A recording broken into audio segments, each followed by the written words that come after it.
வணக்கம் ஃப்ரெண்ட்ஸ். நம்மள பல பேர் உறவுகள் நம்மக்கிட்ட பழகிறத வச்சு உடனே இவங்க இப்படித்தான் அப்படின்றத ஜட்ஜ் பண்ணிடுறோம்.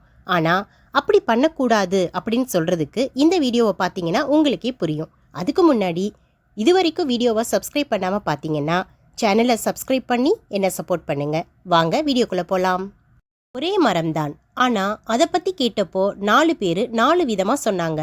முதல் நபர் சொன்னார் அந்த மரம் நல்லா நிழல் தரும் அப்படின்னு சொன்னார். 2ஆம் நபர் சொன்னார் அதில் இருந்து இலையெல்லாம் விழுந்துட்டே இருக்கும் அப்படின்னு. 3ஆம் நபர் சொன்னார் அதில் எப்போவுமே நிறைய பூக்கள் இருக்கும்னு. 4ஆம் நபர் சொன்னார் அந்த மரமே மொட்டையாக இருக்கும்னு. காரணம் என்னன்னு நினைக்கிறீங்க? அந்த 4 பேரும் அந்த 4 மரத்தை 4 காலநிலையில் பார்த்துருக்காங்க. அதாவது 4 சீசனில்.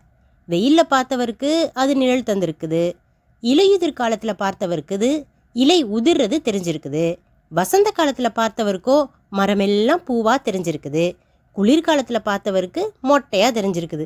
அப்படித்தாங்க மனுஷங்களும் சூழ்நிலைக்கு ஏற்ப நம்ம பழகின விதத்துக்கு ஏற்ப அவங்க பழகிற விதமும் மாறும்.